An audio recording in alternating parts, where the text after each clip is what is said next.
वसुधा का नेता कौन हुआ, भूखंड विजेता कौन हुआ, अतुलित यश क्रेता कौन हुआ, जिसने न कभी आराम किया, विघ्नों में रहकर काम किया। जब नीतीश कुमार को विपक्ष के लोग ट्रोल कर रहे थे, जब नीतीश कुमार को सब कोई घेर रहा था, तब मंत्री अशोक चौधरी ने मित्रता निभाई।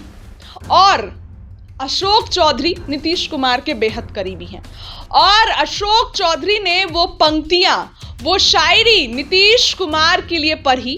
सदन में सबका मुंह बन गया, विपक्ष हंगामा कर रहा था और अशोक चौधरी चिल्ला कर नीतीश कुमार के पक्ष में पंक्तियां पढ़ते नजर आए।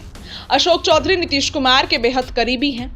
चाहे विजय चौधरी चाहे अशोक चौधरी नीतीश कुमार को लेकर सदन में हमेशा बचाव करते नजर आते हैं, हमेशा ये बोलते नजर आते हैं कि नीतीश कुमार जो कि बिहार में इतना काम किए और राष्ट्रगान का अपमान कैसे कर सकते हैं। सिर्फ कुछ सेकंड के वीडियो पर आप उनका चरित्र हनन कर रहे हैं।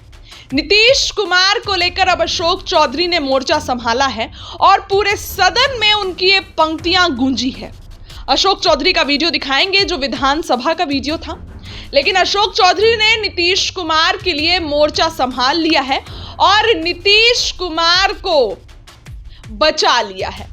राष्ट्रगान पर नीतीश कुमार ने अजीबोगरीब हरकत की, उस पर विपक्ष लगातार हमलावर है। विपक्ष उस पर टिप्पणियां कर रहा है, इस्तीफे की मांग कर रहा है, माफी की मांग कर रहा है, लेकिन अशोक चौधरी ने आज नीतीश कुमार को लेकर जो पंक्तियां पढ़ी उससे विपक्ष का मुंह बंद हो गया। क्या कुछ कह रहे हैं विधानसभा के अंदर मंत्री अशोक चौधरी, उनकी बात को सुनिए। प्रशासन का और मैं पूर्णिया विधानसभा की जनता के साथ सबका आभार। अब सरकार का उत्तर होगा। माननीय मंत्री ग्रामीण कार्य विभाग। महोदय, मैं अपने माननीय मुख्यमंत्री महोदय का आभारी हूँ जो मुझे ने ग्रामीण कार्य विभाग का प्रभारी बनाकर बिहार के विकास में योगदान देने का मौका दिया है। मैं कुछ विकसित और विकासशील देशों के अर्थव्यवस्थाओं के प्रगति के मानकों का अध्ययन किया। उनके विकास में एक समान पैटर्न नजर आया है।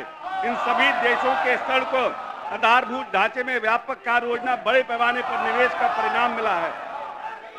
अध्यक्ष महोदय, वर्ल्ड बैंक का प्रमाणिक दस्तावेज यह कहता है कि every 10% increase in road density leads to 5 to 6% reduction in poverty. Babasaheb Ambedkar को भी देश के अर्थव्यवस्था के विकास की धमनियां कहा करते थे। हमारे राज्य में 90 के दशक के पूर्व एवं 2005 के पूर्व की दशा क्या थी? पूर्व के नंद वंश के बलशाली शासक जिनके डर से सिकंदर की सेना को वापस जाना पड़ा था, के संबंध में श्लोक याद आ गया है। न तजते सतत न्याय यश कृत्वा न बुद्धते न कालस वंश गत्वा हस्वा छिन्न कार्तिके। He who adorns justice and does not realize fault shall eventually fall under the grip of time, losing his glory. Bihar भाग्यशाली है। चंद्रगुप्त मौर्य की तरह परिस्थितियों को अनुकूल बनाने हेतु सुशासन के रथ पर न्याय के साथ विकास की लगाम थामे और 7 निश्चयों के घोड़े को बिहार का समावेशी में चातुर्य विकास के संकल्प के साथ बिहार के पुनर्निर्माण हेतु बिहार वासियों के लिए कालजयी व्यक्तित्व वाले युग पुरुष श्री नीतीश कुमार जी को सत्ता की बौखलाहट सौंपी। महोदय, हमारे विपक्ष के दोस्तों की ट्रेजेडी यह है कि उन्होंने खुद को कभी कोई अच्छा काम नहीं किया और हमारी सरकार अच्छा काम कर रही है तो यह उसे भी नजर नहीं आता है। यह जानबूझकर नजरअंदाज करते हैं और बेबुनियाद इल्जाम लगा के आवाम में गुमराही फैलाना चाहते हैं। हालांकि ऐसा करके वो खुद अपना खूने दिल जला रहे हैं। इससे हमें कोई फर्क पड़ने वाला नहीं है। मुझ पर इल्जाम लगाते जाओ, खूने दिल अपना जलाते जाओ और अपने नेता के लिए हम ये 4 पंक्ति कहकर आगे बढ़ना चाहते हैं। वसुधा का नेता कौन हुआ, भूखंड विजेता कौन हुआ, अतुलित यश क्रेता कौन हुआ, जिसने न कभी आराम किया, विघ्नों में रहकर काम किया। माननीय अध्यक्ष